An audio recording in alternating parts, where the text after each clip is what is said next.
Hi friends, ఈ వీడియోలో అయితే మనం ఈరోజు సెట్టింగ్ ఆఫ్ మ్యాప్ గురించి అయితే మనం తెలుసుకుందాం. ఇది ఎందుకంటే ఎన్సీసీ బీసీ సర్టిఫికేట్స్లో ఉండేటటువంటి మ్యాప్ రీడింగ్ సబ్జెక్ట్లో అయితే బేసిక్ పాయింట్ అందులో ఏంటంటే ఫస్ట్ సెట్టింగ్ ఆఫ్ మ్యాప్ ప్రాక్టికల్స్లో అయితే ఇది ఫస్ట్ ఎక్సర్సైజ్ అయితే ఇదేనండి. ఇది వైవాలో కూడా మీకు అడుగుతుంటారు. మేబీ థియరిటికల్ ఎగ్జామ్లో కూడా దీని గురించి అయితే మీకు బేసిక్ నాలెడ్జ్ అయితే ఉండాలి ఖచ్చితంగా. ఇందులో ఏంటంటే before going to that setting off map దాని గురించి తెలుసుకునే ముందు మనం సర్వే మ్యాప్ గురించి అయితే బేసిక్స్ అయితే మనం తెలుసుకుందామండి. ఈ సర్వే మ్యాప్ మీరు ఎప్పుడైనా చూసినట్లయితే ఇక్కడ ఉండేటటువంటి లైన్స్ అయితే ఉన్నాయి కదా, మీకు ఇవన్నీ సింబల్స్ ఇవన్నీ కనిపిస్తున్నాయండి. నేను ప్రీవియస్ వీడియోస్లో కన్వెన్షనల్ సైన్స్ గురించి అయితే మీకు చెప్పడం అయితే జరిగింది. ఈ వీడియోలో అయితే ఈ మ్యాప్ పైన కన్వెన్షనల్ సైన్స్ అయితే రిప్రజెంట్ చేయడం అయితే జరిగింది. ఈ మ్యాప్ గురించి వచ్చేసి ఈ మ్యాప్ అండి సర్వే మ్యాప్ అయితే అంటారు. ఈ సర్వే మ్యాప్స్ అన్ని సర్వే ఆఫ్ ఇండియా డిపార్ట్మెంట్ అయితే సర్వే చేసి మ్యాప్స్ని అయితే డిజైన్ చేసి పబ్లిష్ అయితే చేస్తుందండి. మీరు ఎప్పుడైతే మ్యాప్ చూస్తారో ఆ మ్యాప్ ఏ ఏరియాకి సంబంధించింది అయితే మీరు ఖచ్చితంగా తెలుసుకోవాలి. ఈ మ్యాప్ వచ్చేసి ఆంధ్రప్రదేశ్కి సంబంధించిన మ్యాప్ అండి ఇది. అట్ ద సేమ్ టైం మీరు ఈ మ్యాప్ షీట్ నెంబర్ ఎంత అనేది అయితే తెలుసుకోవాలి. ఈ మ్యాప్ షీట్ నెంబర్ 78N/20 అండి. అండ్ నెక్స్ట్ వన్ వచ్చేసి ఇంపార్టెంట్ ఇష్యూ ఏంటంటే ఈ మ్యాప్ ఎప్పుడుదైతే మీరు తెలుసుకోవాలి. ఈ ఇయర్ ఆఫ్ సర్వే ఇది 1962లో సర్వే చేసిందండి. సర్వే చేసే డిజైన్ అయితే చేయబడింది. ఇప్పుడు కరెంట్లీ వచ్చేసి 2025 బిట్వీన్ 1962 టు 2025 ఈ మధ్య అయితే ఎర్త్ పైన చాలా ఆబ్జెక్ట్స్ అయితే చేంజ్ అయ్యి ఉంటాయి. అదేంటంటే కొత్త కొత్త బిల్డింగ్స్, కొత్త పర్మనెంట్ రోడ్స్ కానీ ఇలా ప్రతి ఆబ్జెక్ట్ టెంపుల్స్ అవ్వచ్చు, చర్చెస్ అవ్వచ్చు, ఈ విధంగా ప్రతి ఆబ్జెక్ట్ కూడా కొత్తగా అయితే కట్టి ఉంటారండి, బిల్డ్ చేసి అయితే ఉంటారు. అదేవిధంగా ఆ పాతకాలం మ్యాప్లో అయితే ఈ కొత్త ఆబ్జెక్ట్స్ అయితే మనకైతే కనిపించవు. ఈ మ్యాప్లో వచ్చేసి ఇవన్నీ 31, 32, 33 అయితే సౌత్ నుండి నార్త్ వైపు అయితే ఈ నెంబర్స్ అయితే ట్రావెల్ అయితే చేస్తుంటాయి, ఇంక్రీజ్ అయితే అవుతాయి. వీటిని నార్తింగ్ లైన్స్ అంటారండి.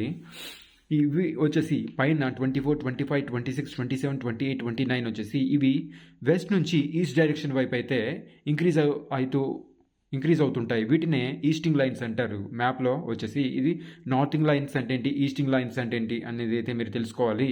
సౌత్ నుంచి నార్త్ డైరెక్షన్ వైపు వెళ్ళే లైన్స్ అయితే నార్తింగ్ లైన్స్ అంటారు.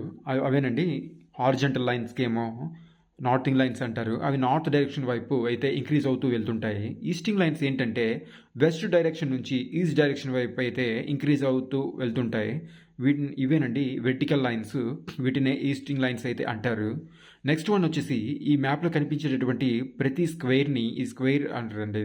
వీటిని అయితే మ్యాప్ రీడింగ్ లాంగ్వేజ్లో అయితే గ్రిడ్ అని అంటారు. ఈ నెట్ను వచ్చేసి ఈ నెంబర్ ఆఫ్ ఈ బాక్సెస్ని అయితే కాంబినేషన్ ఆఫ్ బాక్సెస్ని లేదా కాంబినేషన్ ఆఫ్ గ్రిడ్స్ని వీటిని అయితే గ్రాటిక్యూల్ అని మాత్రం అంటారు. మీకు థియరిటికల్ ఎగ్జామ్లో గ్రిడ్ అంటే ఏంటి, గ్రాటిక్యూల్ అంటే ఏంటి, ఈస్టింగ్ లైన్ అంటే ఏంటి, నార్తింగ్ లైన్ అంటే ఏంటి అని అయితే దీనికి డెఫినేషన్ అయితే మీకు అడుగుతుంటారు. ఇది మాత్రం మీకు పక్కాగా తెలుసుకోవాల్సిన పాయింట్ ఇది. నెక్స్ట్ వన్ వచ్చేసి మ్యాప్ పైన ఉండేటువంటి కన్వెన్షనల్ సైన్స్ గురించి అయితే మీరు పక్కగా తెలుసుకోవాలండి.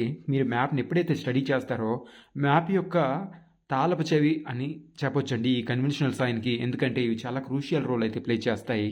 మీరు ఎప్పుడైతే స్టడీ చేస్తారో మీ చుట్టుపక్కల ఉండేటటువంటి ఆబ్జెక్ట్స్ అన్నీ ఈ మ్యాప్ పైన అయితే ఈ కన్వెన్షనల్ సైన్స్ సింబల్ రూపంలో అయితే మ్యాప్ పైన అయితే డిజైన్ చేయడం జరిగింది. ఇక్కడ నేను నాకు తెలిసిన విధంగా అయితే డిజైన్ చేశాను, మీకు అర్థమయ్యే విధంగా. ఇదేంటంటే లేక్ అండి.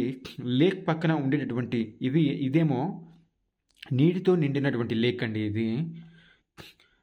ఇది వచ్చేసి హిల్ అండి. ఇది హిల్ యొక్క హైట్ వచ్చేసి 200 మీటర్స్ అండి. హిల్నేమో కంటూర్ లైన్స్ ద్వారా అయితే మ్యాప్ పైన ఈ విధంగా అయితే ఇండికేట్ చేయడం జరుగుతుంది. ఇది కూడా ఉందండి హిల్ యొక్క సింబల్ అండి ఇది. వీటిని కంటూర్ లైన్స్ అంటారు. ఈ 100, ఈ 200 రాసింది కదా, ఈ హిల్ యొక్క హైట్ అయితే ఇవి రిప్రజెంట్ చేస్తాయి. ఇక్కడ చూసారు కదా, ఈ హిల్ కూడాను దీని హైట్ వచ్చేసి 226 అండి. ఈ రౌండప్ చేసినటువంటి ఈ లైన్స్ని కంటూర్ లైన్స్ అని అయితే మ్యాప్ రీడింగ్ లాంగ్వేజ్లో అయితే అంటారు. ఇవి వచ్చేసి పర్మనెంట్ రోడ్ అండి. పర్మనెంట్ రోడ్ పైన ఇవేమో పర్మనెంట్ బిల్డింగ్స్ ఇవి. ఇది వచ్చేసి కెనాల్ అండి. ఇక్కడ ఏమో వాటర్ స్ట్రీమ్ అయితే మధ్య నుంచి అయితే వెళ్తుంది. ఇదేమో కెనాల్ సింబల్ అండి. హిందీలో అయితే పులియా అని అంటారు. ఇది వచ్చేసి ఎలక్ట్రికల్ లైన్ అండి. ఇది వచ్చేసి లేక్ కానీ ఇందులో అయితే వాటర్ లేదు, ఇది డ్రైడ్. ఇదేమో నీరు లేకుండా ఉండేటటువంటి లేక్ ఇది నీటితో నిండినటువంటి లేక్ అండి. మ్యాప్లో అయితే ఈ విధంగా డిఫరెన్స్ అయితే మీరు తెలుసుకోవాలి.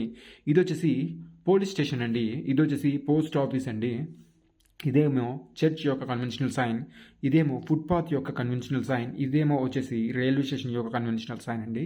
ఇప్పుడు కమింగ్ టు ద పాయింట్, అయితే ఫస్ట్ ఏమో మ్యాప్ని అయితే పట్టుకునే విధానం అయితే ఈ విధంగా ఉండాలండి. మీరు ఎప్పుడైనా చూసేటప్పుడు ఎప్పుడైతే నార్థింగ్ లైన్స్, ఈస్టింగ్ లైన్స్ ఈ విధంగా అయితే ఉండాలి ప్రాపర్గా పట్టుకునే విధానం. అయితే మ్యాప్ని ఏ విధంగా సెట్ చేయాలి, మ్యాప్ని అసలు ఎందుకు సెట్ చేయాలి అంటే, మీరు ఫర్ ఎగ్జాంపుల్ ఎక్కడైతే మీరు ప్రాక్టికల్ ఎగ్జామ్లో ప్రాక్టికల్ చేస్తుంటారో, ఎప్పుడైతే మీరు ఒక పాయింట్ నుంచి ఇంకో అసలు అన్నోన్ లొకేషన్లో ఉండేటప్పుడు మ్యాప్ని ఏ విధంగా స్టడీ చేయాలి అంటే, ఫస్ట్ మనం మ్యాప్ని అయితే ఈ విధంగా అయితే పట్టుకొని, ఈ మ్యాప్ని కంపాస్ యొక్క నార్త్తో, కంపాస్ కూడా ఒక మ్యాగ్నెటిక్ నార్త్ ఉంటుంది, ఈ సర్వే మ్యాప్ కూడా ఒక గ్రిడ్ నార్త్ అని ఉంటుందండి. అదే ఈ గ్రిడ్ నార్త్ అన్నాం కదా. ఈ బ్లాక్ లైన్ అయితే కనిపిస్తుంది కదా, ఇక్కడ ఒక బ్లాక్ లైన్, ఇక్కడ ఒక బ్లాక్ లైన్. ఈ సర్వే మ్యాప్ పైన అయితే నార్త్ డైరెక్షన్కి అయితే ఇది ఇండికేట్ చేస్తుంది. ఇది నార్త్ డైరెక్షన్ వైపు అయితే ఇంక్రీజ్ అవుతూ ఉంటుంది. ఇదైతే మ్యాప్ యొక్క ట్రూ నార్త్ అంటారండి. నెక్స్ట్ వచ్చేసి ఎర్త్ యొక్క ఇదేమో గ్రిడ్ నార్త్ అంటారండి. ఎందుకంటే ఈ మ్యాప్ పైన ఉండేటటువంటి ఈ లైన్స్ని, ఈ స్క్వేర్స్ని గ్రిడ్స్ అంటారు, ఈ లైన్స్ని గ్రిడ్ లైన్స్ అని అంటారు. ఈ నెట్కి వచ్చేసి ఈ కాంబినేషన్ ఆఫ్ గ్రిడ్స్ వచ్చేసి దీన్ని గ్రాటిక్యూ లైన్ అయితే అంటారు. ఇప్పుడేమో మనకు కావాల్సింది మ్యాప్ని ఏ విధంగా సెట్ చేయాలంటే, మ్యాప్ యొక్క ఈ గ్రిడ్ నార్త్, కంపాస్ యొక్క మ్యాగ్నెటిక్ నార్త్, ఎర్త్ యొక్క ట్రూ నార్త్ని అయితే ఈ మూడు ఒకే డైరెక్షన్లో అయితే తీసుకుని రావాలి. అది ఏ విధంగా అంటే, మీరు కంపాస్ని అయితే తీసుకోవాలి. ఈ కంపాస్ ఉంది కదా, కంపాస్ యొక్క నార్త్ అయితే ఈ డైరెక్షన్లో అయితే చూపిస్తుందండి, ఇటువైపు. అయితే మ్యాప్ను కూడా, మ్యాప్ యొక్క నార్త్ ఎటువైపు ఉంది, ఇటువైపు అయితే ఉందండి, ఇటువైపు అప్వర్డ్. ఇదేమో మ్యాప్ యొక్క గ్రిడ్ నార్త్ అండి ఇది. అయితే ఈ విధంగా ఈ మ్యాప్ను వచ్చేసి కంపాస్ యొక్క మ్యాగ్నెటిక్ నార్త్ అయితే ఇటువైపు అయితే చూపిస్తుంది కదా. ఇప్పుడు మ్యాప్ని కూడా ఈ విధంగా అయితే టర్న్ చేసుకోవాలి. మీరు వైవాస్లో కూడా, ప్రాక్టికల్స్లో కూడా మ్యాప్ని సెట్ చేసి చూపించండి అని అయితే మీకు ఎగ్జామ్లో అయితే, ప్రాక్టికల్స్లో మీకు వైవాస్లో కానీ అడగడం అయితే జరుగుతుంది. ఈ విధంగా అండి. ఇప్పుడు చూడండి, కంపాస్ యొక్క మ్యాగ్నెటిక్ నార్త్, మ్యాప్ యొక్క గ్రిడ్ నార్త్, ఎర్త్ యొక్క ట్రూ నార్త్ మూడు ఒకే డైరెక్షన్లో అయితే ఉండడం జరిగిందండి. చూడండి, కంపాస్ యొక్క హెయిర్ లైన్, ఈ యొక్క మ్యాప్ యొక్క గ్రిడ్ నార్త్ ఒకే డైరెక్షన్లో అయితే ఉండాలి సరి సమానంగా. చూసారు కదా. ఇప్పుడు ఈ విధంగా చేసినట్లయితే మ్యాప్ సెట్ అయిపోయిందని అయితే చెప్పాలి. అయితే మ్యాప్ సెట్ అయినందువలన మనకు వచ్చేసి బెనిఫిట్స్ ఏంటి అంటే, మ్యాప్ సెట్ చేసిన తర్వాత మ్యాప్ రీడర్ అయితే ఇటువైపు నిల్చున్నట్లయితే మీ వైపు ఉండేటటువంటి లెఫ్ట్లో ఉండేటటువంటి ఆబ్జెక్ట్స్, మీకు ఏవైతే మ్యాప్లో ఉండేటటువంటి లెఫ్ట్ సైడ్ ఉండేటటువంటి ఆబ్జెక్ట్స్, రైట్ సైడ్ ఉండేటటువంటి objects, at the same time similarly me ground పైన కూడా ఈ ఆబ్జెక్ట్ రైట్ సైడ్ అయితే ఉంటుంది. మీకు మ్యాప్ మీద లెఫ్ట్ సైడ్ ఉన్నట్లయితే ఈ యొక్క లేక్ అనేది గ్రౌండ్లో కూడాను ఇది లెఫ్ట్ సైడే మీకు కనిపిస్తుంది. సింపుల్గా చెప్పాలంటే,